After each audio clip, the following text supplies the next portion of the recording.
บ้านศพเตินตำบลศพปาดอำเภอแม่เมาะจังหวัดลำปางสาธุชนท่านผู้ฟังรายการนี้มีอยู่2 ช่วงเวลาก็คือตี 4จนถึงตี 5ช่วงหนึ่ง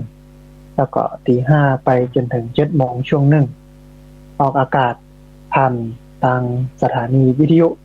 ในเครือข่ายสถานีวิทยุคลื่นสีขาวเพื่อชาวประชาหลายคลื่นหลายสถานีหลายจังหวัดลักษณะหนึ่งแอมลักษณะหนึ่งเป็นเทปบันทึกเสียงเอาไปออกอากาศผ่านทางสถานีวิทยุเพื่อการศึกษาและพัฒนาอาชีพเรดิโอเน็ตเวิร์ก FM 99.50 เมกะเฮิรตซ์ของวิทยาลัยเทคโนโลยีและการจัดการกฟผแม่เมาะและออกอากาศสดผ่านทาง Facebook Live และสถานีวิทยุของจังหวัดฝายหินท่านผู้ฟังวันนี้ปะกันในวาระพิเศษ เพราะว่าอาตมาภาพบัได้หยุดอยู่ณที่พักสงฆ์สถาบันธรรมาภิวัตรก็มาปฏิบัติศาสนกิจที่กรุงเทพอยู่กรุงเทพได้2 วันท่านผู้ฟังวันนี้ตอนประมาณสักเที่ยงก็จะกลับลำปางก็เลยถือโอกาสเอาเหตุของการมากรุงเทพมามาให้ท่านผู้ฟังทั้งหลายได้ฟังกันมากรุงเทพครั้งนี้มาสนองงานพระศาสนาท่านผู้ฟังมาขับเคลื่อนคือศาสนานั้นเกื้อกูลต่อญาติโยมคือวิถีชีวิตของญาติโยมเนี่ย ได้ถูกปกห่มด้วยพระพุทธศาสนาผ่านตัวพระสงฆ์เพื่อได้นักขึ้นเพื่อเราได้หันคุณค่าหันคุณูปการหันประโยชน์ของพระพุทธศาสนากันนักขึ้นนำไปสู่การฮักการห่วงแหนพระพุทธศาสนาเมื่อมันนักขึ้นนำไปสู่การทำนุบำรุงดูแลใส่ใจพระพุทธศาสนากันนักขึ้นแต่ท่านผู้ฟังที่ติดตามรับฟังอยู่นั้นอาตมาภาพบาเป็นห่วงนะเพราะว่าถ้าสุมาเต ถ้าแหวกบกแหวกใจกันออกมาพอแล้วเนี่ยว่าในอกในใจของญาติโยมท่านผู้ฟังที่ติดตามรับฟังรายการธรรมาภิวัตรอยู่หรือแม้แต่ติดตามรับฟังรายการธรรมะของสถานีวิทยุในเครือข่ายสถานีวิทยุคลื่นสีขาวเพื่อชาวประชาอยู่เนี่ยว่ามีพระพุทธศาสนาอยู่ในหัวอกหัวใจก่อนเนี่ยมันคงจะแดงปะลึงมันคงจะชัดเจนว่าเนี่ยมีพระพุทธศาสนาอยู่ในหัวใจนะแต่ทีนี้นั่นผู้ฟังคนยังเฮามันน้อยมันบ่พอนะกับการเสื่อมสุดของจิตใจคนที่ห่างเหินจากศาสนาบ่ได้เสื่อมท่านผู้ฟังแต่ว่าคนที่นับถือคนที่อยู่ในศาสนามันเสื่อมสุดไปตามเหตุปัจจัยอย่างต่างๆเข้ามาเพราะฉะนั้นเพื่อให้มีกำลังในการก้ำในการจูพระพุทธศาสนาโดยเริ่มจากบุคลากรภายในก็คือพระสงฆ์องค์สังฆเจ้าแล้วก็ญาติโยมซึ่งเป็นคนแห่งวงหนึ่งทับออกมาจากพระสงฆ์ซึ่งบักไก่กันนักเนี่ยเพื่อได้ช่วยกันก้ำกันจูพระพุทธศาสนาเพื่อเจริญรุ่งเรืองไปตั้งหน้าก็จำเป็นจะต้องทำงานอย่างเงี้ยถึงแม้ว่าจะอิดจะเหนื่อยจะนักหนาจารีอย่างใดก็ทำอย่างท่านอาจารย์อภิวัฒนวิกรมเนี่ยรับผิดชอบรายการวิทยุเป็นผู้จัดการเป็นผู้ดูแลเป็นผู้อำนวยการมันก็ไม่ใช่เรื่องธรรมดาท่านผู้ฟังจะต้องเสียสละเวลาต้องตื่นเจ้า ภารกิจศาสนกิจอย่างต่างๆก็ต้องวางต้องละอย่างต้องอยู่ดูแลนี่เป็นความรับผิดชอบสูงมากเป็นความเสียสละสูงมากซึ่งก็มีแห่งหลายรูปที่เป็นพระนักจัดรายการวิทยุในเครือข่ายสถานีวิทยุคลื่นสีขาวเพื่อชาวประชาเนี่ยต่างรูปก็ต่างทำงานของตัวเก่าที่ฮั่นที่นี่ทีนี้ท่านผู้ฟังย้อนมาเรื่องนี้เรื่องที่มาประชุมที่กรุงเทพมาตั้งแต่วันที่31วันลอยกระทง มาตั้งแต่วันที่31วันลอยกระทงเพราะว่ามีประชุมอยู่2 วันก็คือวันที่1แล้วก็วันที่2 31หลังจากที่จัดกิจกรรมลอยกระทงที่วัดเรียบร้อยแต่ว่าขยับเวลาเข้ามาใกล้ในเมื่อวันนักขึ้นปกติหน้าที่พักสงฆ์สถาบันธรรมาภิวัตรเนี่ยจะเริ่มประมาณ2 ทุ่มจะเริ่มประมาณ1 ทุ่มแต่ว่าคนมานักท่านผู้ฟังเพราะว่า อันหมู่บ้านแต่ละหมู่บ้านเพิ่นก็จัดงานแต่ละที่แต่ละตางก็จัดงานลอยกระทงแต่ก็เป็นลอยกระทงแบบโลกแบบที่ชาวบ้านเพิ่นจัดกันนะแต่คือมีมหรสพม่วนงานสันเหล้าแล้วก็ท้ายที่สุดเนี่ยก็มีเหล้ามียาเข้ามาเกี่ยวข้องหลายพื้นที่ก็มีลานบมลานเบียร์เข้ามาซึ่งสาระประโยชน์กิจลักษณะหมู่นี้บ่ได้สักน้อยเนาะคือบ่ได้เข้าถึงซึ่งการลอยกระทงแบบพุทธสักน้อยถ้าจะไปทำแบบสอบถามไปถามมันหมู่ที่ไปลอยกระทงเนี่ยว่ามาลอยเพื่อไอ้หยังเนี่ยนะทุกคนก็จะบอกว่ามาลอยเพื่อสุมากันแล้วว่าแม่น้ำคงคา มาลอยเพื่อสะเดาะเคราะห์สะเดาะน้ำออกไปแต่น้อยคนมากที่จะบอกว่ามาบูชามาลอยเพื่อบูชาพระพุทธเจ้านั่นแสดงว่ามันตอนเนี้ยการลอยกระทงหรือแม้แต่พิธีกรรมอื่นๆเนี่ยมันห้องว่ามันไกลจากความเป็นพุทธนักขึ้นมันไกลจากความเป็นพุทธนักขึ้นนะก็เลยพยายามทำให้มันเป็นพุทธลอยกระทงแบบวิถีพุทธเพื่อเข้าใจสาระสำคัญของการลอยว่าอันดับแรกเลยเป้าหมายสูงสุดของการลอยกระทงก็คือลอยเพื่อสักการะบูชาพระพุทธเจ้าปรารภเหตุที่มีการบูชารอยพระพุทธบาทของพระพุทธเจ้าข้างแม่น้ำน้ำมาทานาทีแต่ก็ต้องยอมรับว่าการลอยกระทงนั้นเป็นฮีตของคนอินเดียเป็นฮีตของพราหมณ์ซึ่งมีก่อนพระพุทธศาสนาแต่พอพระพุทธเจ้าอุบัติขึ้นมาเนี่ยคุณค่าและความหมายของการลอยกระทงมันก็เปลี่ยนไปจากลอยเพื่อสุมากันแล้วว่าแม่น้ำคงคาจากลอยเพื่อสะเดาะเคราะห์สะเดาะน้ำก็กลายเป็นเพื่อสักการะบูชาพระพุทธเจ้าสาระสำคัญของการสักการะบูชาพระพุทธเจ้าก็คือเพื่อเอาคำสอนของพระพุทธเจ้าอันมีศีลมีสมาธิมีปัญญาหรือว่าทานศีลภาวนานี่มาปฏิบัติลอยเพื่อสะเดาะเคราะห์กรรมในทางพุทธศาสนาก็คือพฤติกรรมและการกระทำไม่ดีเพราะฉะนั้นสะเดาะเคราะห์สะเดาะกรรมก็คือสะเดาะพฤติกรรมที่มันบริออกไปอย่างหนึ่งในการลอยกระทงแต่ละปีปีนี้เอาสะเดาะเคราะห์เหล้าไปก่อน ถ้าเป็นคนที่เล่าเนาะว่า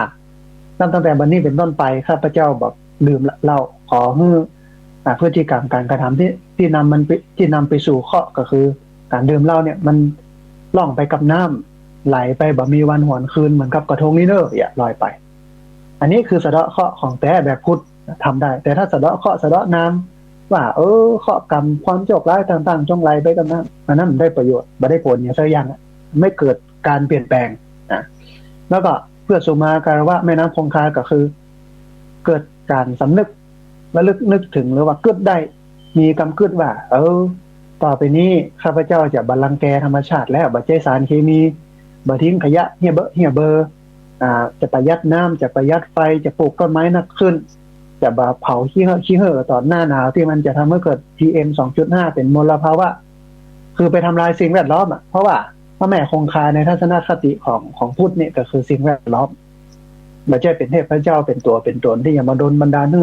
มีสุขมีทุกข์เป็นอย่างเงี้ยเนาะนี่คือรอยแบบพุทธแต่ที่ผ่านมามันบักเข้าถึงทัศนี้อนามาภาพกับจัดอย่างเงี้ยแต่คนที่จะมาเรียนรู้เรื่องมูนี้มันบักค่อยมาก็มีอย่างไหว้พระสวดมนต์นั่งสมาธิฟังธรรมเนี่ยซึ่งมันเป็นเรื่องที่น่าเบื่อสำหรับคนณวันนี้เนาะแต่แฮมตี้นี่ที่เปิ้นจัดมีดนตรีด้วยหรอ มีลำวงมีลานเบียร์เนี่ยปะกันเล่นบะทบบะทาบม่วนปล่อยกลมลอยอย่างเขาเปิดเพลงหลังวันเพลมาเดิน12น้ำมานองเป็นตะลิงอีกกลายเป็นว่างานเหล่านั้นจะได้กระม่วนสาระสำคัญของความเป็นพุทธมันบ่ได้นับวันก็ห่างจากความเป็นพุทธไปกุเตือแต่ก็เอาละต้องดำรงไว้นะเพื่อให้เขาได้หันว่ามันมีสองฝั่งนะกระแสความคิดแต่แน่นอนว่าฝั่งที่ไหลไปโดยกระแสนี่มันนักหรอกต่างไปวัดมันหมองต่างไปหนองมันเลี่ยมแต่เรามันว่าอย่างนั้นไอ้ที่มันเป็นกระแสพุทธที่มันถูกต้องเนี่ยคนก็บ่พอเท่าใดแต่ก็ดำรงไว้วันนั้นก็เริ่ม6 โมงประมาณ1 ทุ่มก่อนแล้วเสร็จแล้วก็เมื่อคนขับรถไปส่งที่สถานีรถไฟที่ลำปางเพราะว่านั่งรถไฟมากรุงเทพ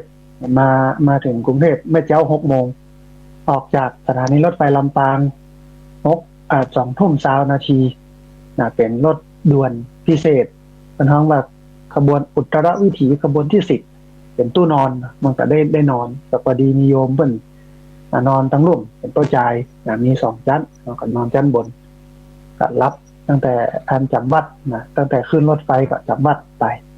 ตื่นเจ้าตี 5ก็เข้าห้องน้ำส่งน้ำเพราะว่ารถไฟท่านมันมีห้องน้ำในตัวส่งน้ำอาบน้ำเรียบร้อยก็มารอ6 โมงก็ลงที่สนามสถานีรถไฟดอนเมืองเสร็จแล้วก็รอรถมันมารับประชุมวันแรกท่านผู้ฟังเป็นการประชุมอนุกรรมการรวบรวมข้อมูลคัดเลือกพื้นที่ต้นแบบโครงการพระสงฆ์นักพัฒนาการสาธารณสงเคราะห์กับพื้นที่ต้นแบบการสร้างสังคมสุขภาวะที่วัดปัญญานันทารามตำบลคลอง6อำเภอคลองหลวงจังหวัดปทุมธานีวันอาทิตย์ที่1 เดือนพฤศจิกายนที่ผ่านมาไปประชุมกันที่ปุ้นที่ผ่านมาเนี่ยทางพระเดชพระคุณหลวงพ่อเจ้าพระคุณสมเด็จพระมหาธีราจารย์เจ้าวัดปัญญานาวาประธานคณะกรรมการฝ่ายสาธารณสงเคราะห์ของมหาเถรสมาคมหลวงพ่อตั้งคณะทำงานขึ้นมาชุดหนึ่งซึ่งมาเป็นคณะทำงานโครงการคณะพัฒนาการสาธารณสงเคราะห์กับพื้นที่ต้นแบบการสร้างสังคมสุขภาวะซึ่งคณะทำงานชุดนี้ก็มีหลายภาคเหนือมีชุดหนึ่งในภาคเหนือถ้าอาตมาภาคก็เป็นหัวหน้าคณะมีท่านอาจารย์พระครูโสพลปริยัติเป็นที่ปรึกษาที่วัดพระสิงห์อาจารย์พระครูโสพลปริยัติวัดพระสิงห์เป็นที่ปรึกษามีท่านอาจารย์พระอาจารย์วิสิทธิ์ธิตะวิสิทโตผู้ช่วยศาสตราจารย์ดร.อยู่วัดสวนดอกเป็นรองประธานกับมีคณะทำงานมีถึงทุกเจ้าพระสงฆ์เฮาแล้วก็เจ้าบ้านที่มาเป็นขยมช่วยกันแต่มีหน้าที่หลักๆก็คือไปเสาะพอพระสงฆ์ใน16จังหวัดภาคเหนือว่ามีทุกเจ้าพระสงฆ์ที่ไหนพ้องที่เปิ้นทำงานด้านการสาธารณสงเคราะห์เพื่อกับเจ้าบ้านเจ้าจองหลายที่หลายตางได้หันบริบทได้หันการทำงานของพระสงฆ์แล้วก็ทำให้เกิดได้ว่าทุกเจ้าพระสงฆ์เฮาเนี่ยอยากการทำงานช่วยเหลือเพื่อกูลสังคมบนฐานพุทธธรรมก็คือเอาหลักธรรมของพระพุทธเจ้ามาใช้กับการช่วยเหลือคนเนี่ยนักนาจารีกลับไปคัดมาได้จังหวัดละ5 รูปแต่ทั่วประเทศเนี่ยบอกว่าจะกี่ร้อยรูปเลยนะท่านผู้ฟังเอา5ไปคูณ77 5คูณ77มันจะมอกใดฮะเนาะแล้วก็บวกของคณะธรรมยุทธ์แห่งส่วนหนึ่งนะก็ได้ร้อยคัดมาได้300 ปลายนะเสร็จแล้วก็คัดเหลือจังหวัดละ1นะจังหวัดละ5นั่นแหละจังหวัดละ5ได้101เนี่ยนะรวมทั้งธรรมยุทธ์ตัวคณะสงฆ์ธรรมยุทธ์ตัว101วันที่1ที่ผ่านมาเนี่ยก็มีหน้าที่มากันกรองเหลือจังหวัดละ1 รูปแล้วก็เหลือภาคละ1 รูปเพราะฉะนั้นคณะสงฆ์เนี่ยมันมีระบบการปกครองอยู่ท่านผู้ฟังมีระบบหนก็มีหนเหนือหนใต้หนกลางแล้วก็หนตะวันออกนี่เนาะ4 หนเหนือกลางใต้ตะวันออกแต่ละหนก็จะมีเป็นภาคอย่างหนเหนือเนี่ยมีอยู่4 ภาคนะภาค4ภาค5ภาค6ภาค7นี่เนาะแล้วทีนี้หลังจากที่คัดจังหวัดละ1ได้101แล้วเพิ่นก็คัดเหลือ18 รูปนะก็คือมีอยู่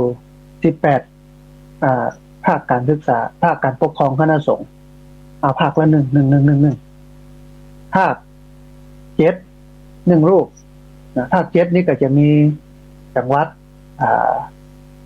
เชียงใหม่แม่ฮ่องสอนลำพูนนี่เป็นต้นคัดมา1 รูปไปพอไปต่อยกันเอาคุณสมบัติมาดูกับเปิ้นสงเคราะห์ชาวบ้านชาวจองในมิติไหนพ้องแล้วการสงเคราะห์เนี่ยก็บ่ได้อู้ถึงเรื่องของการแจกข้าวแจกของอย่างเดียวอู้ถึงเรื่องของไปส่งเสริมชาวบ้านให้มีอาชีพก่อนไปส่งเสริมให้ชาวบ้านได้ประพฤติปฏิบัติธรรมมีการเดินจงกรมนั่งสมาธิก่อนไปส่งเสริมให้ชาวบ้านเปิ้นมีอาชีพมีอย่างนี้นะหลายอย่างไปอนุรักษ์ธรรมชาติสิ่งแวดล้อมบวชป่าปลูกป่าสร้างฝ่ายทำเรื่องขยะทำเรื่องสิ่งแวดล้อมก่อนวัดไหนที่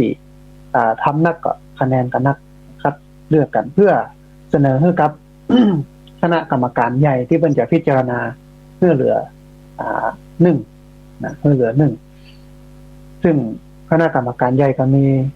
พระเดชพระคุณหลวงพ่อเจ้าพระคุณสมเด็จพระมหาธีราจารย์เป็นประธานทีนี้ท่านผู้ฟังเรื่องที่จะท่านผู้ฟังทั้งหลายได้ฟังเนี่ยก็คือเรื่องของวัดปัญญานันทารามซึ่งน่าสนใจนะแต่ว่าเอาติดไว้ตรงนี้ก่อนพูดถึงเรื่องที่สองพอวันที่หนึ่งเนี่ยประชุมเรื่องอนุกรรมการรวบรวมข้อมูลคัดเลือกพื้นที่ต้นแบบองค์การพระสงฆ์นักพัฒนาการสาธารณสงเคราะห์กับพื้นที่ต้นแบบการสร้างสังคมสุขภาวะที่วัดปัญญานันทารามแล้ววันที่สองก็เข้าร่วมประชุมการทบทวนการกำหนดเป้าหมายการมากอยเรื่องธรรมนูญสุขภาพพระสงฆ์แห่งชาติที่กระทรวงสาธารณสุขจังหวัดนนทบุรีเซตไปตะวามีสองงานท่านผู้ฟังก็จะเอาสองงานเนี่ยมาโอ้กันในวันนี้งานแรกแต่คือเรื่องของการประชุมอนุกรรมการรวบรวมข้อมูลคัดเลือกพื้นที่ต้นแบบโครงการพระสงฆ์นักพัฒนาการสาธารณสงเคราะห์กับพื้นที่ต้นแบบการสร้างสังคมสุขภาวะที่วัดปัญญานันทาราม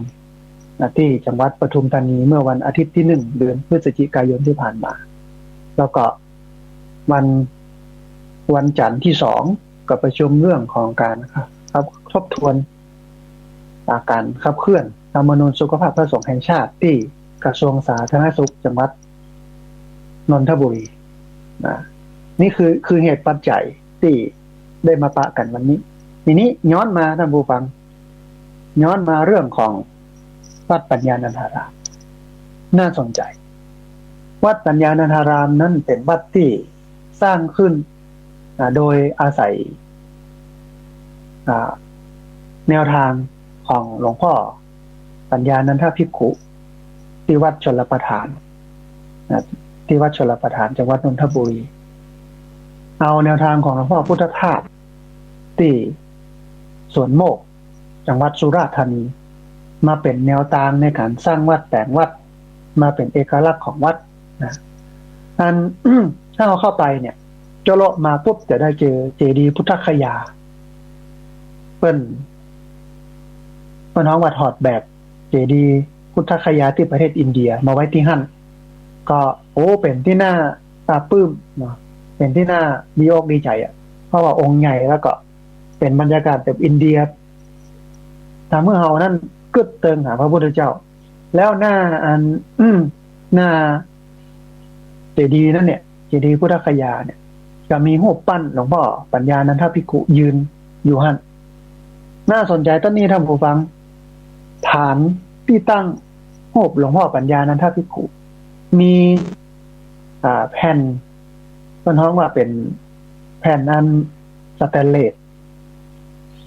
จะลึกคำสอนจะลึกอุดมการณ์หลักการทำงานของหลวงพ่อติดไว้3 ด้าน 4 ด้าน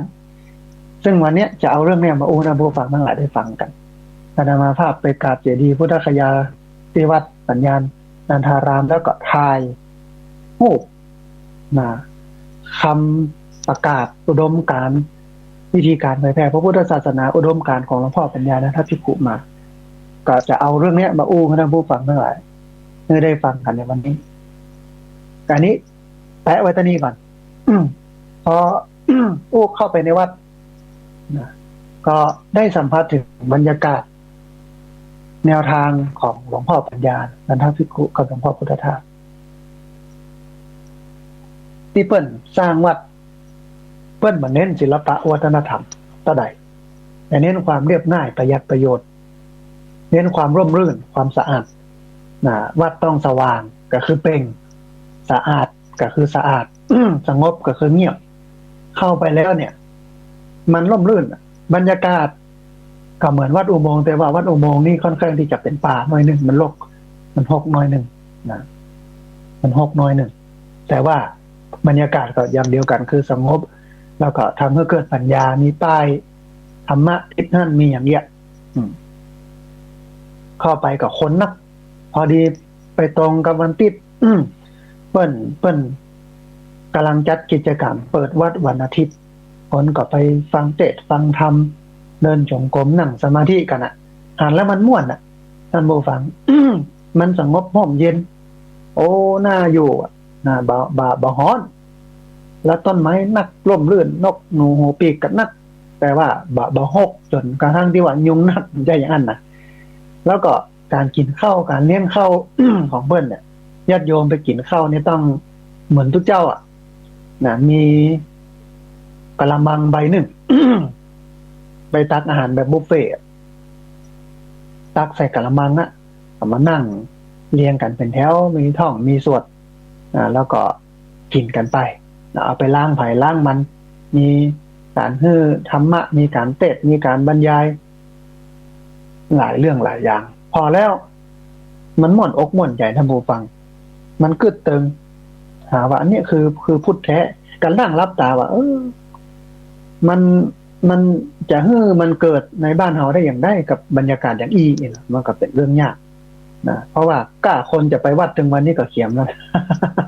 เขียมละแล้ว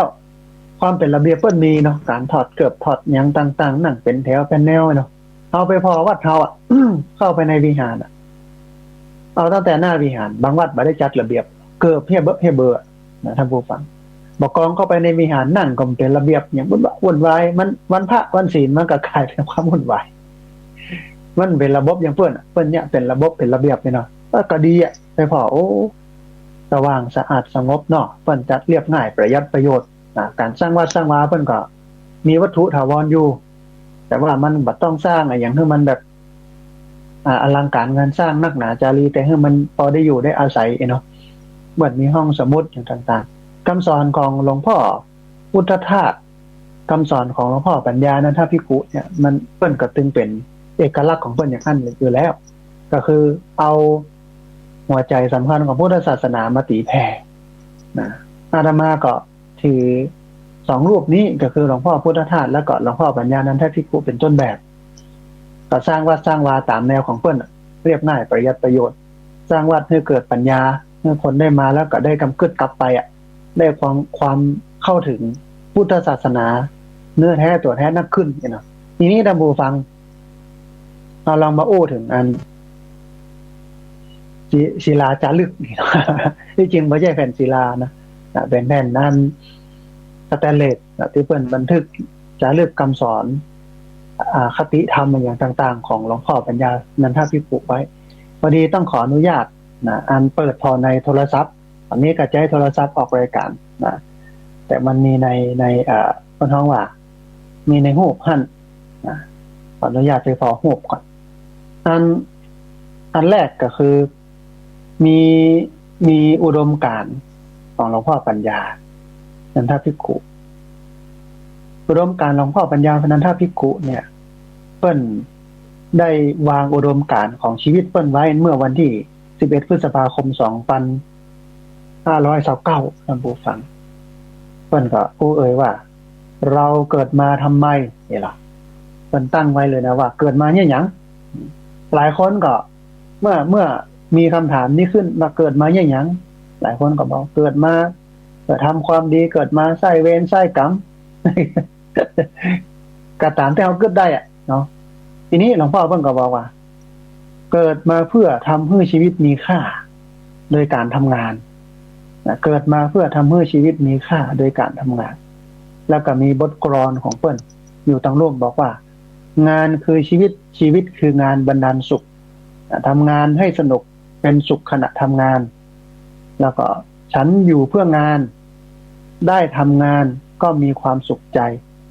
ความสุขของฉันอยู่กับงานทุกวันนั่นเองอันนี้คือหลวงพ่อปัญญานันทภิกขุเป็นอุดมการณ์ของชีวิตเปิ้นมันก็ โยงไปถึงหลวงพ่อพุทธทาสที่บอกว่าการทำงานคือการปฏิบัติธรรมนะหลวงพ่อพุทธทาสอู้อยู่เสมอการทำงานคือการปฏิบัติธรรมก็มีคำกรพูดถึงเรื่องการทำงานบอกว่าการงานคือค่าของมนุษย์ของมีเกียรติสูงสุดอย่าสงสัยหากทำงานด้วยความชื่นบานใจไม่เท่าไหร่ได้รู้ธรรมฉ่ำซึ้งจริงงานคือชีวิตคืองานบรรดาลสุขทำงานให้สนุกมีความสุขขณะทำงานหมายความว่า การทำงานเนี่ยถ้าเราทำด้วยใจที่เป็นกุศลทำด้วยสติ ทำด้วยสมาธิบันึกถึงผลตอบแทนที่เป็นเงินเป็นทองนะที่เป็นชื่อเสียงเกียรติยศที่จะตนมาคือได้ทำเพื่อมันเกิดประโยชน์ที่จริงงานทุกงานเนี่ยท่านผู้ฟังที่เป็นงานสุจริตนะมันเป็นกุศลมันเป็นบุญทั้งนั้นมันเกื้อกูลประโยชน์ให้เกิดกับอันโลกให้กับพี่น้องชาวบ้านหมดนะบอกว่าจะเป็นพี่น้องที่ทำอาหารขายเจ้าไห่เจ้านาเกษตรกรพี่น้องที่ใช้แรงงานบ้านเฮาทุกงานก็ให้เกิดประโยชน์กับคนอื่นทั้งนั้นแต่ว่าที่ผ่านมาเนี่ยเราไปมองความสูงความต่ำของเงินที่ของงานที่เงินรายได้แล้วก็ลักษณะของงานนะคนที่เป็นเจ้าไร่เจ้านาบกดิน ปลูกผักปลูกไม้ใช้แรงงานกลปูนเป็นงานช่างงานแม่ครัวทำกับเขาเข้ากับโอ้ยเป็นงานต่ำงานสูงต้องอยู่ออฟฟิศต้องอยู่ในห้องแอร์เอาขึ้นกันอย่างนั้นโลกนะเหมือนที่เราสอนลูกสอนหลานเลยกันว่าโอ้โลกตั้งใจเรียนเนอะจะได้ทำงานดีๆอ่านจบสูงๆจะได้ทำงานสบายๆเป็นเจ้าคนในคนอีหรอก แต่แท้ที่จริงแล้วคุณค่าของงานสูงหรือต่ำในทัศนคติของพุทธศาสนามันอยู่ที่ว่างานนั้นมันได้ประโยชน์แก่คนแค่ไหนทำด้วยจิตใจบริสุทธิ์แค่ไหนถ้าหากว่าทำด้วยใจบริสุทธิ์คิดถึงประโยชน์ต่อคนอื่นคิดว่างานนั้นเป็นบุญเหมือนที่อาตมาภาพอู้บ่อยๆเอาทำเป็นฐานเอางานเป็นบุญเอาบุญเป็นเป้าหมายก็บ่ต้องคิดว่ามันจะได้อย่างก็ได้เนี่ยได้ทำมันเป็นบุญมีสติกับการได้ทำงานนั้นก็เป็นบุญก็คือการทำงานคือการปฏิบัติธรรมนั่นหมายความว่าหลวงพ่อพุทธทาสก็ดี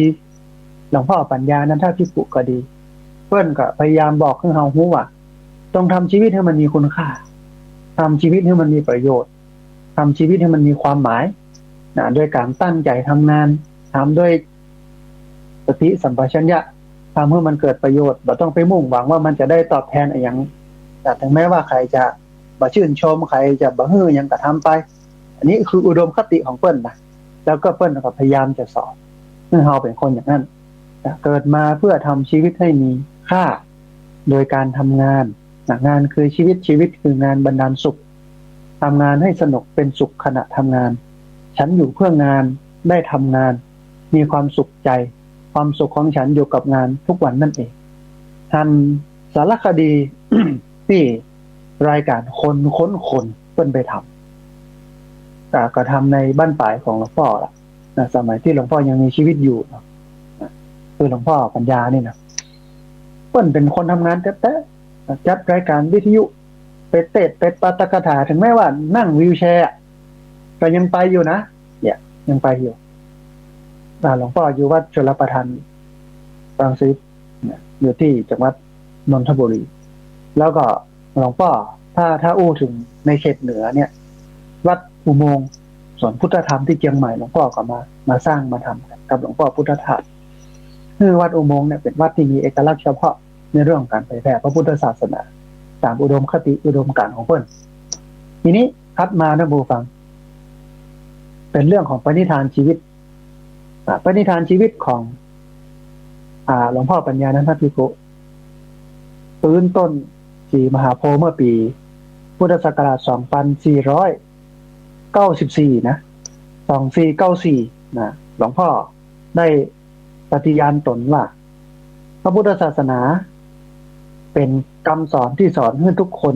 ได้รับเสรีภาพอย่างสมบูรณ์เพิ่นก็บอกว่าข้าพเจ้าต้องการเสรีภาพ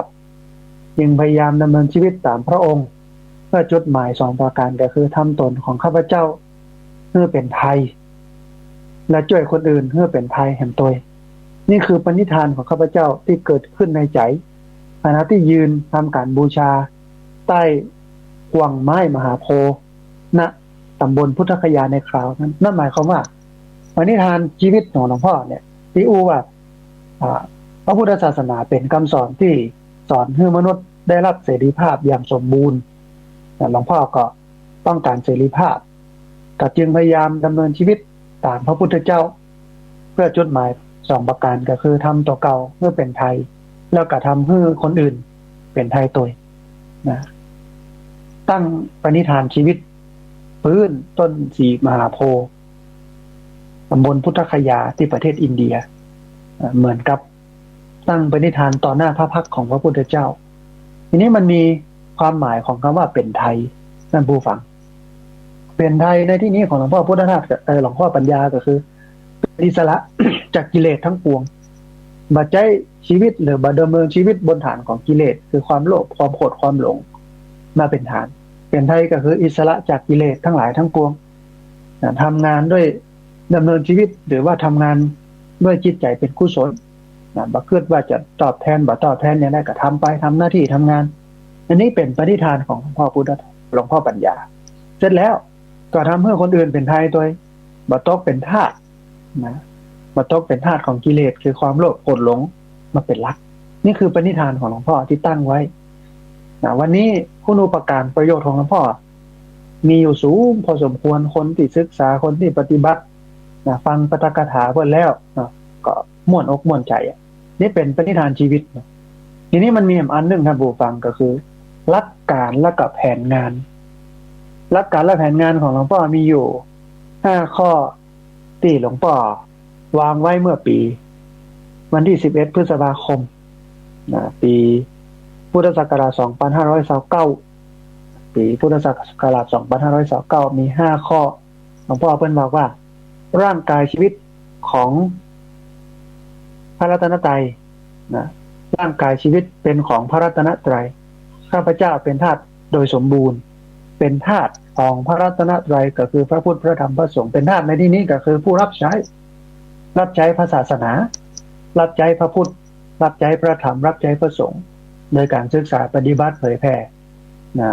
คำสอนของพระพุทธเจ้าอันนี้คือแผนงานหลักใจและแผนงานของหลวงพ่อ1ร่างกายชีวิตเป็นของพระรัตนตรัยข้าพเจ้าเป็นทาสโดยสมบูรณ์คืออุทิศชีวิตในการจะปกป้องในการจะรักษาในการจะเผยแผ่พระพุทธพระธรรมพระสงฆ์ขยายกระจายออกไปอันนี้ข้อแรกข้อที่2มันบอกว่าความมุ่งหมายของข้าพเจ้าอยู่ที่การประกาศคำสอนที่แท้ของพระพุทธเจ้าข้าพเจ้าจึงต้องเป็นคนกล้าพูดความจริงทุกกาลเทศะอันนี้ต้องยอมรับท่านผู้ฟังวัดที่ไปศึกษาเรียนรู้ปฏิบัติตามคำสอนของหลวงพ่อปัญญานันทภิกขุหรือว่าหลวงพ่อพุทธทาสเพิ่นจะมามีเรื่องอิทธิฤทธิปาฏิหาริย์มามีเรื่องของการดลบันดาลมามีเรื่องสิ่งศักดิ์สิทธิ์ในวัดในวานี่จะมามีเรื่องของการ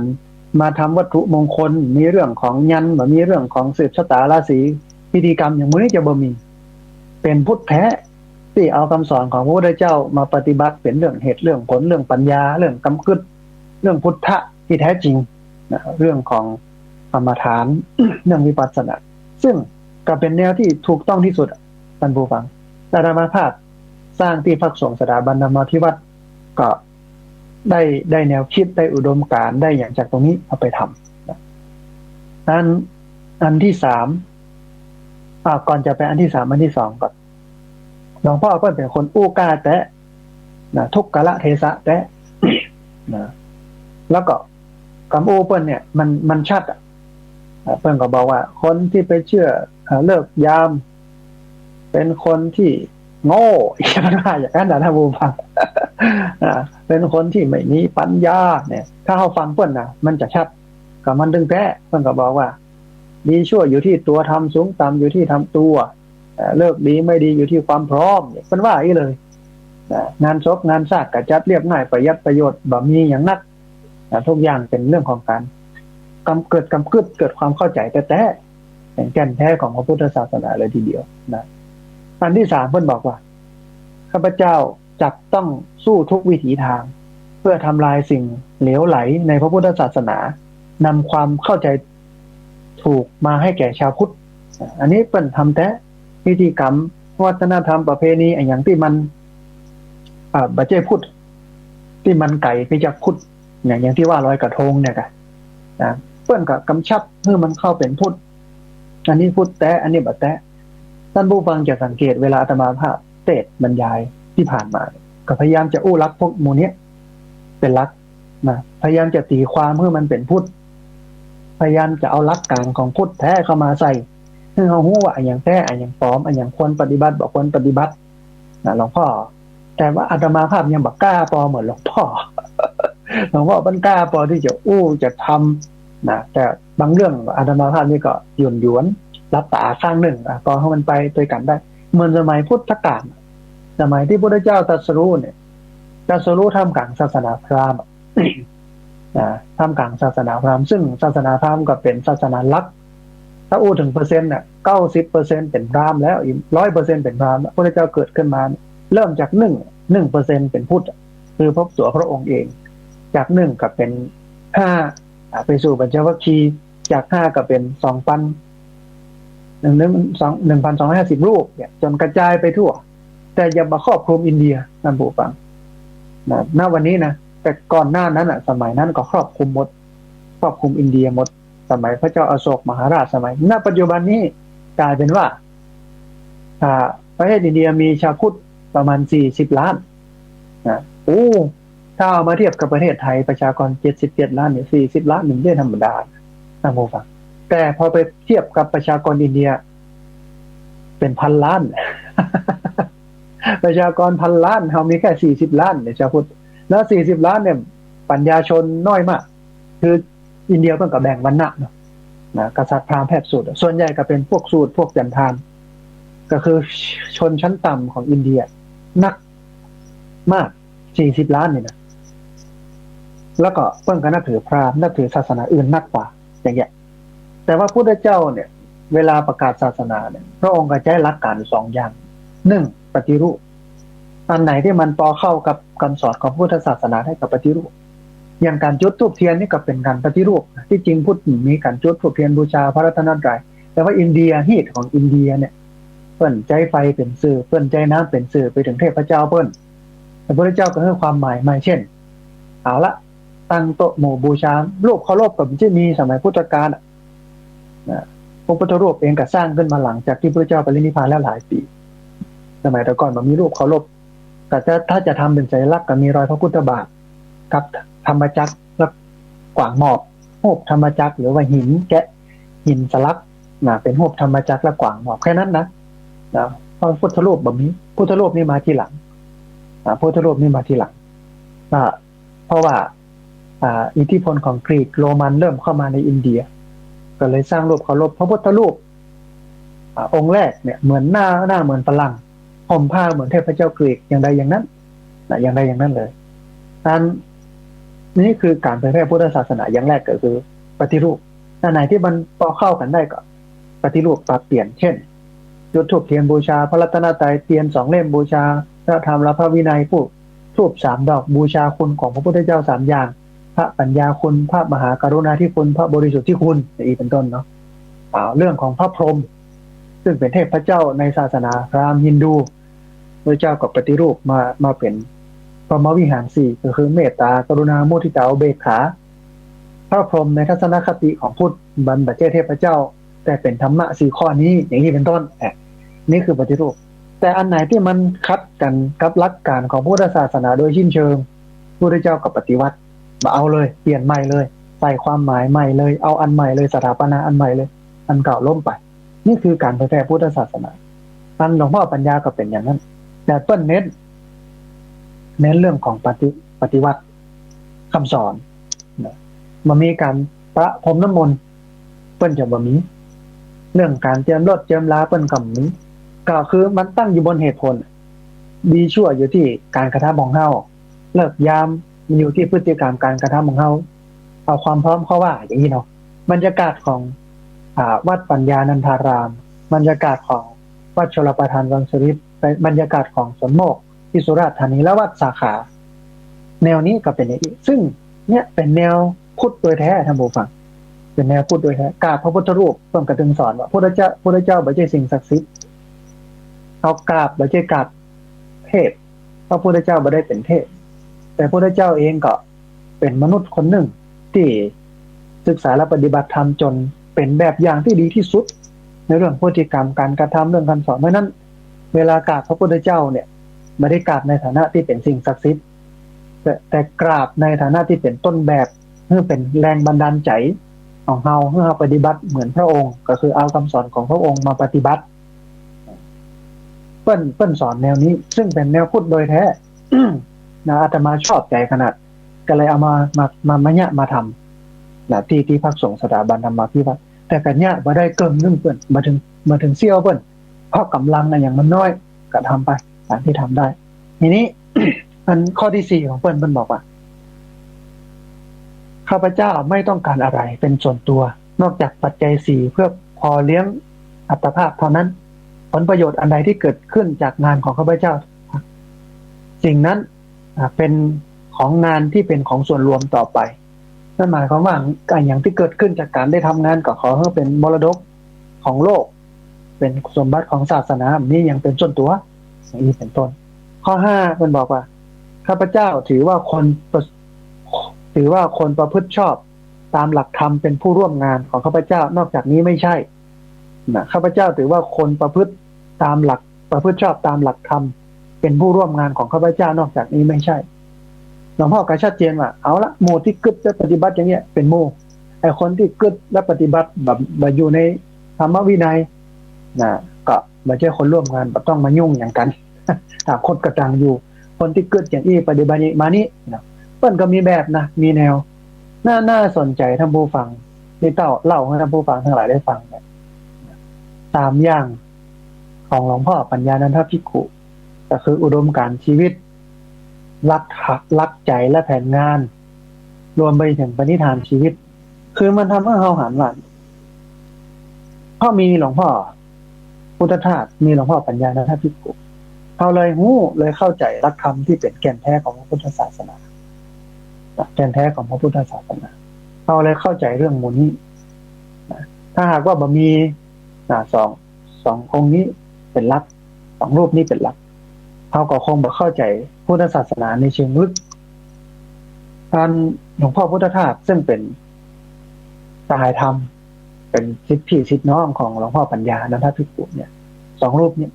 เปิ้นช่วยกันเผยแพร่พระพุทธศาสนาในเชิงของอุดมการณ์ในเชิงของความบริสุทธิ์ผุดผ่อง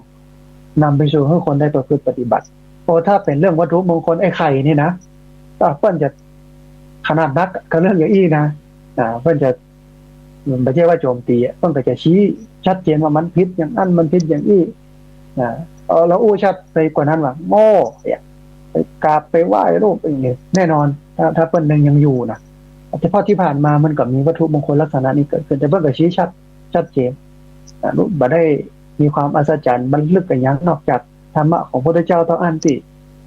ลึกซึ้งกว่าอย่างกว่าเนาะนี่คือแนวพุทธแต่ว่าแนวนี้ท่านผู้ฟังมันคนบอกค่อยชอบเพราะอย่างเพราะมันทวนกระแสกิเลสคนบอกค่อยชอบเพราะมันทวนกระแสกิเลสนอกจากทวนกระแสกิเลสแล้วมันเสียดแทงหัวใจ มันเสียดแทงหัวใจมันเป็นยาขม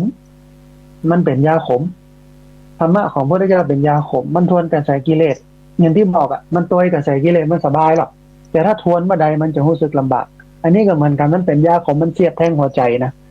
แต่มันหายมันดีกินยาขมแล้วมันดีแต่เขาบอกให้กินชอบกินยาหวาน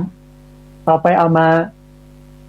ตัวยามีน้อยเดียวนะที่เหลือก็เป็นพิษก็คือน้ำตาลก็คือต้นเหตุของเบาหวานความดันไขมันเส้นเลือดโรคเสียสุขภาพถึงมันนี่เป็นอย่างนั้นเขาชอบพิธีกรรมเขาชอบบูชารูปเคารพเขาชอบอ้อนวอนซึ่งมันก็คัดลักพุทธโดยตรงหลวงพ่อปัญญาหลวงพ่อพุทธทาสนี่บ่ได้เป็นชัดจะอีอนามาภาพไปเตียวฝ่อในวัดชลประทานก็เคยไปที่นนทบุรีก็ไปพอเปิดมีโรงเรียนพุทธศาสนาวันอาทิตย์อันนี้เป็นต้นแบบของพุทธศาสนาวันอาทิตย์โลกวัดปัญญานี่นะเปิดมีการเทศการสอนการปาฐกถามีหนังสือหลวงพ่อพุทธทาสหนังสือหลวงพ่อปัญญามาพอเป็นอย่างที่สวนโมกสุราษฎร์ธานีก็เคยไปอันนั้นสำม่วนสำลมพลื่นอานามาภาพก็ถือสองรูปเนี่ยเป็นต้นแบบในเรื่องของการเผยแพร่พระพุทธศาสนาถ้าท่านผู้ฟังติดตามรับฟังอานามาภาพจะหันว่ารูปแบบจะเป็นอย่างเงี้ย คำอู้ก็จะลักษณะอย่างเงี้ยฟังแล้วบางครั้งบางทีมันแบบม่วนหัวหัวใจ มันเสียดแทงหัวอกหัวใจแต่ว่ามันแต่มันถูกต้องนะแต่คนเขาเนี่ยมันมักจะบ่ชอบความถูกจ้องบ่เอาความถูกต้องเอาความถูกใจเป็นตัวตั้งนะบูฟัง อาตมาภาพก็เลยบอกว่าเนี่ยต้องเอาความถูกต้องมาเป็นความถูกใจหรือไปถูกใจกับความถูกต้องแต่ถึงวันเนี้ยเอาความถูกต้องเอาความถูกใจแต่บ่ถูกต้องบ่ถูกต้องเป็นยังแต่เขามันถูกใจอีกอ่ะเนาะ มันก็เลยทำให้พุทธศาสนาพิดเพี้ยนไปสปะสเปดบิดเดียวไปหลายเรื่องเลอะเทอะจนกระทั่งที่ว่าอย่างเงี้ยมันวิกฤตนะลอยกระทงบอกว่าลอยเพื่ออะไรนะเน้นรักไปเรื่องของพราหมณ์พุทธอสุมาพระแม่คงคาสะเดาะเคราะห์สนอนาเปียปล่อยโกมปล่อยเพื่ออะไรจุดประทีปเพื่ออะไรบอกก็เพื่อก็เอาแค่นี้มันหันชัดแล้วว่าเขาไกลออกจากอ้อมกอดของพระพุทธเจ้าอ่ะไกลจากพระพุทธศาสนาเอามันนึกมากจนบางครั้งบริการบัจจัยกลายเป็นพุทธศาสนาอย่างแล้วนะตั้งนอกมีฮอหนึ่งแต่ตั้งในบัจจัยอ่ะ นะมันคือมาแล้วมันเหมือนกับคนที่เอาเหล้าขาวเนี่ยเนาะใส่ในขวดน้ำดื่มเอาไปใส่ในตู้เย็นเนี่ยเนาะคนบอกโอ้ก็ให้นึกว่าน้ำดื่มไปเปิดกินโอ้ที่แต่เป็นเหล้าแล้วเนี่ยสมมาถ้าเป็นยิ่งเหล้าเถื่อนนี่เนาะมันใสนะอยู่ในขวดน้ำเนี่ยอยู่ในตู้เย็นท่านอย่างนั้นก็มันเอาไปใส่กันแล้วลูกมันไปกินลูกมันก็หันเป็นขวดน้ำนี่เพราะว่ามันอยู่ในขวดน้ำหมอว่าทางในมันเป็นเหล้าล่ะแล้วมันใส่มันกันลูกมันก็เปิดตู้เย็นมากับหิวน้ำกับเปิดตาขวดจดอะไรเข้าไปอึกหนึ่งโอ้นี่มันเหล้าเนี่ยเองถึงจะโอ้มันเป็นเหล้ามันไม่ใช่น้ำเหมือนกันเนี่ยวันนี้เอาดูเหมือนว่าข้างนอกเหมือนพุทธเนี่ยเนาะยี่ห้อพุทธอ่ะแต่ในแต้มใช่เป็นพราหมณ์เป็นผีเป็นยังบงอยู่ทางในอ่ะไม่ใช่ความเป็นพุทธแท้เป็นพราหมณ์เป็นผียังไปบงจนกระทั่งที่เนี่ยมันบอกชัดเจนลอยกระทงที่ผ่านมาแล้วตะวันเนี่ยธรรมภาพก็ในวงที่เรื่องธรรมนูญสุขภาพบอกว่าถึงวันนี้เนี่ย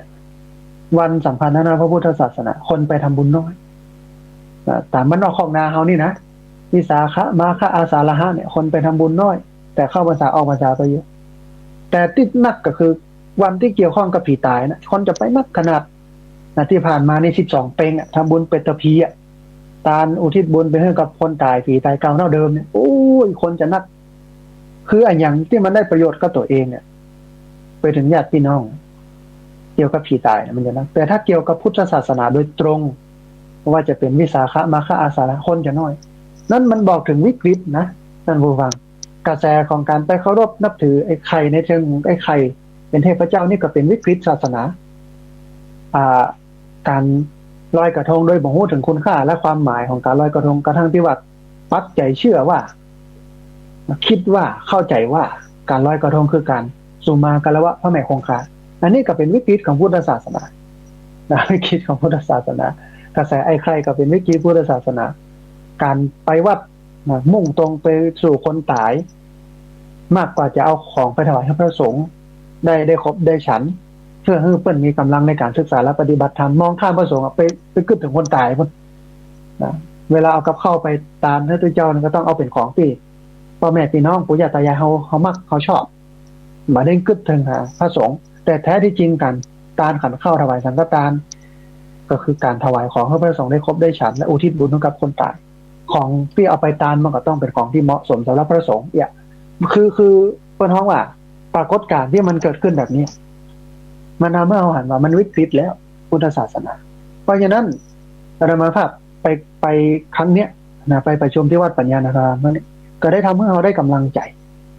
นะเพราะว่าเราทำเรื่องทวนกระแสกิเลสของคนบอกให้ชอบแนวนี้นะคนบอกให้ชอบแนวนี้มันทำให้เราได้กำลังใจทำให้เราได้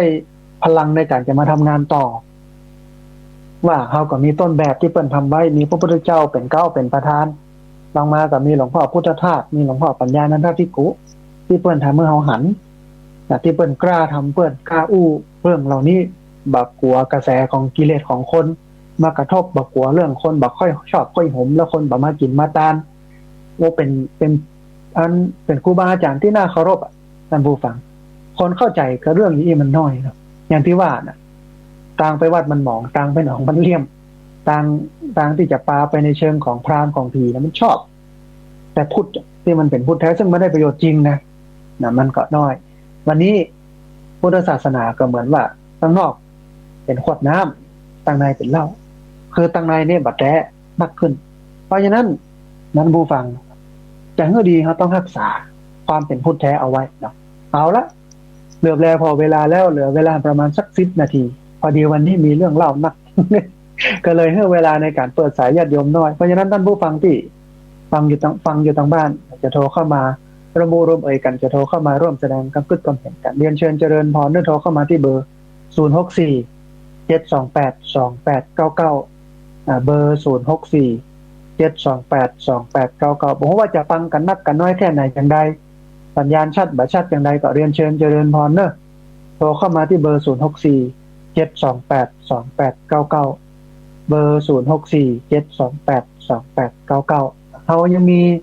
เวลาแห่งกำหนึ่งก็คือในช่วงเวลาตี5ไปจนถึง7 โมงช่วงนี้ช่วงแรกของรายการธรรมะที่วัดธรรมภาพก็อู้เอ่ยกันถึงเรื่องหลวงพ่อปัญญานันทภิกขุในเนื่องในโอกาสได้ไปที่วัดเปิ้ลก็เลยเอามาอู้นะผู้ฟังทั้งหลายได้ฟังพอดีมีสายเข้ามาสายหนึ่งเดียวครับสายนี้ปั่นเปิ้ลจะว่าจะได้พ้องเจริญพรเจ้ากับไม่สาเจ้าท่านพระอาจารย์ยมแม่แนะนำตัวน้อยไม่คำนวณมาใส่ซ่อนอำเภอเมืองปานลำปางเจ้าสาธุจำเสียงได้โยมแม่ เป็นได้ฟังสัญญาณวันนี้โยมแม่สัญญาณขอชัดเจนดีเจ้าชัดเจนดีเนาะมีอย่างจะเพิ่มเติมพ่อแม่วันนี้ธรรมะขอชัดเจนถูกใจขนาดวันนี้ ชัดเจนถูกใจด้วยเนาะแม่เนาะถูกใจแม่ว่านะอุชุคือตรงเนาะตรงกับหลักการของพุทธศาสนาเนาะแม่เนาะเจ้าเอาจังวันนี้โยมแม่นี่เนี่ยมันจะดังพระพุทธศาสนาเนี่ยมันจะเป็นนี่นั่นนี่หนักกว่าอื่นหมดเพราะว่าแม่ไม่ได้หวังยังไงมาโยไปกะกินไปตามไปเอาคืออันเนี้ยเป็นลักเป็นเอาแก่นเอาสารของพุทธศาสนามาประพฤติปฏิบัติอย่างอื่นกับปปต่อใดเนาะแม่เนาะเจ้าเพราะว่าเขาบอกว่าฟังแล้ว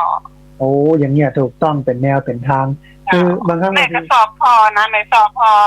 ภาษานี้สองพระพุทธศาสนาอะไรยุ่มได้ผมว่าแต่สอบพอเข้าถาดีแบบว่าโอ้ดีแม่ดีมันจะได้เข้าใจพุทธศาสนานักขึ้นเนาะแม่เนาะแม่พอมาแต่เมื่อนะดีแม่ดีถูกใจเจ้าโอ้อนุโมทนาบุญเนอะแม่เนอะ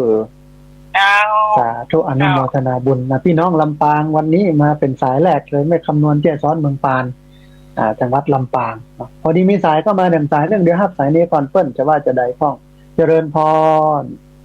ไว้สาครับผมคนโยมแนะนำตัวน้อยน้องเบี้ยวครับผู้พิการสายตาครับสาธุจากจังหวัดเชียงใหม่เนาะ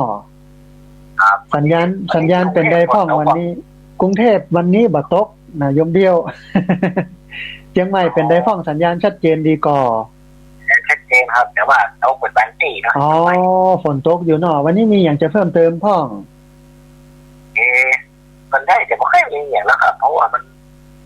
น่าจะถ้ามันมีปัญหาอย่างจะถามก็จะถามอยู่ครับแต่ว่าตอนนี้มันยังไม่มีช่วงในเทศกาลต่อเข้าใจตัวอย่างตัวที่ว่ามานี่เนาะเพราะว่าอาจารย์ก็อู้ไปหมดแล้วเลยโทรเข้ามาให้กำลังใจเนาะขอให้กำลังอาจารย์ปิดอย่างปลอดภัยเถอะโอ้สาธุอนุโมทนาบุญไปยมดีอันขากลับนั่งเครื่องไปอ๋อนั่งเครื่องก็จะมาถึงชั่วโมงบ่าย2ก็น่าถึงวัดแล้วเพราะว่าออกเที่ยงที่จริงจะออกเจ้าแต่ว่าจัดรายการไปจนถึง7 โมงก็เลยบอกว่าเอาไหนๆก็จัดรอฉันเพลแล้วไปเอาเนาะแบบฟังแบบนี้อาจารย์นักเลยครับผมสาธุอนุโมทนาบุญนักเลยนะครับสาธุอนุโมทนาบุญก็ยมเบี้ยวเด้อสาธุสายที่2เชียงใหม่ยมเบี้ยวผู้พิการทางด้านสายตาโทรเข้ามาให้กำลังอกกำลังใจกันบอกว่าเชียงใหม่เนี่ยฝนตกเป็นที่นะกรุงเทพตกก่อเนาะก็มีพ้องเนาะพอดีมีเข้ามาสายหนึ่งเดี๋ยวครับสายนี้ก่อนเปิ้ลจะว่าจะได้พ้องเจริญพรเจ้าไปจ่าเจ้าอาจารย์เจ้าโยมคุณโยมแม่แนะนำตัวน้อยแม่พี่นะคะเจ้าสาธุบ้านห้วยทกเนาะบ้านโฮงหล่อปูนเนาะสาธุจำเสียงได้แต่ใครให้แนะนำตัวมันเป็นได้พ้องสัญญาณวันนี้อาจารย์มาจากรายการนี้ดีเนอร์เจริญพรเด็กที่สอนใจได้ความรู้หลายอย่างแล้วก็สามารถเอามาใช้ใน ชีวิตประจำวันนี่ก็ได้นะเจ้า เอาธรรมะมาใช้ในชีวิตประจำวันเนาะ ม่วนใจนะปานะ อนุโมทนา ไม่ บุญ สาเจ้าอาจารย์เดี๋ยวนี้อยู่กรุงเทพฯค่ะเจ้า ใช่อยู่กรุงเทพเนาะ อ๋อเจ้า สาธุอนุโมทนาบุญเนอ ค่ะไว้สาเจ้า สาธุนะพี่น้องละปูนเนาะสาธุอนุโมทนากระสามจังหวัดแล้วนะลำปางเชียงใหม่ละปูนพี่น้องเชียงรายเวียงป่าเป้าอันนี้สิงเงียบไปหาเรียนเชิญเจริญพรนะที่เบอร์0647282899เบอร์0647282899พี่น้องน่านนะหรือที่ไหนตั้งใดนะเรียนเชิญเจริญพรได้โทรเข้ามาพอดีมีสายเข้ามาทำสายเดี๋ยวครับสายนี้ก่อนเปิ้นจะว่าจะได้พ่องเจริญพร จากไว้สาเจ้าพระอาจารย์อย่ามาใส่ทองนะเจ้า สาธุแม่สายทองบ้านห้วยการบ้านห้องละปูนเนาะ เจ้าชัดเจนดีเจ้า อนุโมทนาบุญวันนี้มีอย่างจะเพิ่มเติมพ่อแม่สายทอง โอ้ยบอกเพิ่มมันถูกให้คู่คำเดี๋ยวฟังธรรมะของพระอาจารย์นี่นะเขาเข้าใจดีเจ้า อนุโมทนาบุญแม่สายทองเนอะ ใจเนอะเจ้ากับไว้สาเจ้า ได้กำลังใจจัดนักสาธุเจริญพรอนุโมทนาบุญนะนั้นที่จริงนี่นะ ไปวัดปัญญานาารามแล้วมันได้กำลังใจทั้งผู้ฟังไปหันวัดหันว่าหันคือมันตรงกับเขาเขาชอบแนวนี้เนาะมันเป็นพุทธแท้เนาะโอ้หันแล้วมันสบายใจหันแล้วปลื้มใจแล้วคนนักนะแล้วก็เกิดในใจว่าโอ้บ้านเฮาอย่างนี้ไปได้อย่างอันฟ้อง โยมบ้านเฮาในถ้ามีงานหมอละสดจัดนะ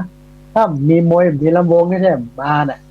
ถ้ามาสวดมนต์นั่งสมาธิไหว้พระเนี่ยปั่นจักแมวออกจากศาสตร์แต่ถ้ามีอันหมู่นี้มานะลำวงมวยกันอย่างดนตรีโอ้ถ้ามาเต็มวัดเต็มวาเนาะมันเป็นอย่างนั้นเป็นอย่างแต่เปิ้ลเนี่ยบ่มีอย่างสักอย่างมาเดินจงกรมนั่งสมาธิใส่ชุดขาวฟังทางกันหันแล้วมันปลื้มใจโอ้นี่กะของแท้เนาะวันนี้มีสายเข้ามาถึงสายหนึ่งเดี๋ยวครับสายนี้ก่อนเปิ้ลจะว่าจะได้ฟ้องเจริญพร สาเจ้า อันยมแม่แนะนำตัวน้อย แม่ทองคำบ้านห้วยบ่อทองตำบลบงอำเภอดอยสะเก็ดเจ้า โอ้สาธุพี่น้องโดยสะเก็ดเชียงใหม่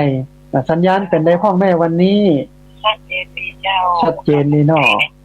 โอ้อนุโมทนาบุญเนอะแม่เนอะมีอย่างจะเพิ่มเติมพ่อกับแม่วันนี้ โอ้เข้าใจดีเจ้าธรรมะธรรมโมเจ้าปฏิบัติจังหวัดนี่เจ้า อนุโมทนาบุญแต่เนอะแม่เนอะ เดินทางปลอดภัยนะเจ้า สาธุเจริญพ